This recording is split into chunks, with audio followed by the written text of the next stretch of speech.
Hi guys, welcome back to another video, and today it's the Assassin update. This update features the new Assassin Tower, which we'll go into very shortly, another Archer rework that you can now buy the Archer, a new map, Peer Pressure, and the turret refresh is coming soon, along with the Medic rework, PvP clans and quests, and an insane amount of PvP reworks. So let's get the Assassin Tower. The Assassin Tower only costs $800, and it's kind of like the Slasher. So let's hop into a game. We are going to be playing on the Peer Pressure map, which Assassin Tower. So to place it down, it's 2.5 DPS it seems, decent range, this upgrade's cheap, and doesn't really do much to the DPS. Only at level 2 for a decently cheap price, gets hidden detection very quickly. So if you're doing something you need very easy early game and hidden detection, I think the Assassin Tower would be absolutely phenomenal for it. And just look at this map. It's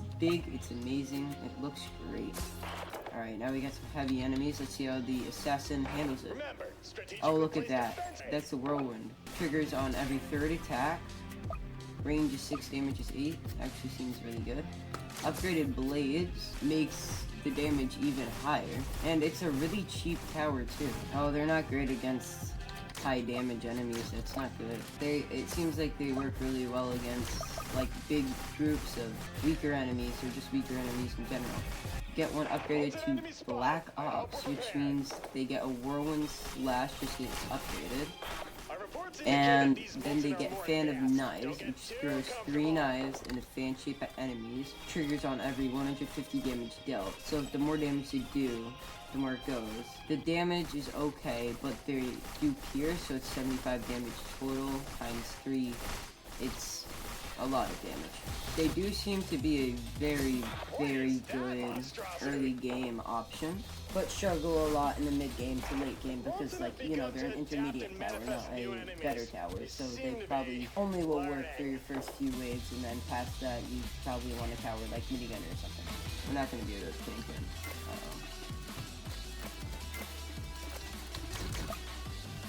Alright, we're good. Yeah, we're gonna die to this most. It's not even not even close. The Assassin Tower does seem to be a very good early game tower. It's just like past the early game, it does seem to become a lot worse. It only was able to barely make it to wave 19, and that was just because of the length of the map and me being able to place down extra assassins. So in general, you could say this tower is okay, but a tower like Warden or Brawler would do so much better than the Assassin. For only 800 coins and it being a intermediate tower, it does seem really good. Compared to something like Shotgunner, I would say it's better, but though something like Brawler or Warden, it would go a lot worse against. So it being a intermediate tower does serve it justice. Having something like Scout and Sniper, the 2 early game towers, being able to do better than it kind of is worse. It's a very, very fast early game tower. Like, we got to the first 19 waves in 6 minutes, which is pretty insane. Should you buy it?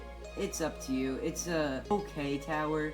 It's more the early game and short range. That's pretty much it for the Assassin's Tower. Let's go on to the Archer Tower.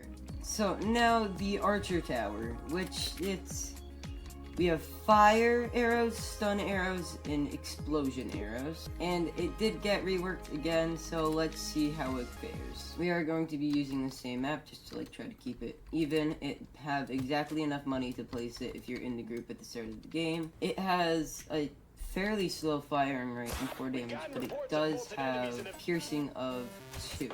Wait, what does ricochet mean? Can ricochet through 2 targets? Oh, so the second it like double attacks guys. Oh, like it bounces off of guys, so it can do a lot of damage. That's interesting. On its second upgrade out of the 5 upgrades it can get, it still can only ricochet through 2, but it gets hidden detection and more damage and is a decent bit faster. Now on the 3rd upgrade, you now have fire arrows as an option, which ricochets 3 times between targets. Burn damage is 1 every and its duration is 2 seconds, so in total you'll be doing 4 damage with it.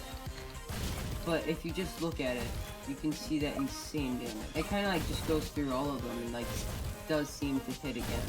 Like it seems to try to target itself towards the next enemy in line. So aside from the archer that like used to be that it had to be in a straight line, it seems now if you have a target here, it'll shoot to the next one, and then like if we go somewhere like here, it can shoot here, then bounce here, bounce here, bounce here, and it'll go straight that way. On level 4, you can get the shock arrow, which the shock arrow stuns target for 0.3 seconds. Flame does seem to be a lot better. Now the shock has a ricochet of 3, the fire arrows have a ricochet of 4, burn damage is 4 every 0.5 seconds for 3 seconds. So that does 24 damage every time you shoot them, and it does 16 damage every 1.5 seconds, bringing it out to 12 DPS. It gives it about like 11 DPS or so. The damage of the two doesn't change at all, so I guess we'll just go to whenever we can max it out. It works beautifully, and now max level explosive, setting it to strongest. Which does 48 damage on the explosion. The shock has ricochet of 5 and stun is now 0.45. And the burn duration is 4, burn damage 8 in every 0.5 seconds. So that's 64 damage in 4 seconds after the fire arrow. It means everybody will be taking 60 damage. Now you may think that you want a bunch on explosive and only 1 on shock and 1 on fire, but you actually want 2 on shock just to make sure that you really get stunned. Then you probably want more on flame than explosive, because explosive only hits 1, maybe 3 enemies, and flame hits 5 enemies every single time, doing 30 damage, which is just an absurd amount of damage for a tower. It isn't specifically focusing on single target. So we make it to wave 28, where we have unstunnable, super fast, and super strong guys, which then when you get to someplace like that, it's just too much for the archer tower. But the archer tower does seem to have the same problem as the assassin tower. It's a really great early to mid game, but once you get past that, the cost efficiency kind of decreases and it's not as good as something, let's say, minigunner. So fast, and a lot of it is the burning ability, the stunning ability, and its high damage, like AoE damage. So the burning does a lot of damage, but in molten mode there's a lot of unburnable enemies. If the enemy's unstunnable, the shock arrows no longer do anything, so they're kind of useless. And then the explosion arrows barely do any more damage in their AoE, so if you have single targets, they're gonna struggle a lot. The good thing with the assassin tower is that there isn't a placement limit, normal or PvP, and then for the archer tower, there's only a limit of 15. Now, should you guys buy the archer tower? We could do my opinion on it, but instead, let's see how far the archer tower on its own can go in every single mode. Let's get right to it. I'm not going to show you guys the individual footage of every single match because that's boring, like who wants to know about easy mode. I'm just going to show you guys a screenshot at the end of how long it took and stuff. And you just kind of have to trust me on the numbers that I give you. Easy mode, casual mode, intermediate mode. What do all of these modes have in common? Well, you can beat them all with Archer Tower only easily. Molten mode, you get to the second to last wave where you get overrun by a couple of dogs. Fallen mode, I forgot to record a screenshot, but I got to wave 35 out of 40. You're just gonna have to trust me.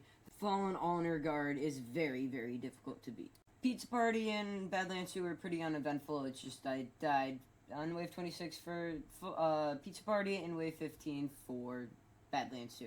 Is it bad? No. Is it good? Also no.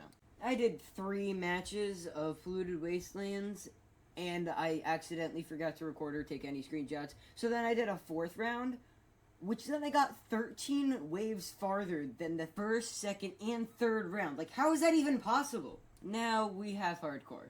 No, not that hardcore. The other one. The one with the Void Weaver. That's almost impossible to beat. Wait, you mean the one that we got to wave? I don't want to tell you yet, so I don't have to. No, I'm just kidding. You can just sit here with me and watch the Molten Boss die. Isn't this so exciting? Aren't you getting a big adrenaline rush right now? Okay, he's dead. Yeah, that's it. Wave 45. 99 gems is not bad, but for half an hour, it's not great either. If you guys like content like this, subscribe and maybe watch a few of my other videos. YouTube thinks you'll like these videos. I think you'll probably like those videos. And have a good one, everybody.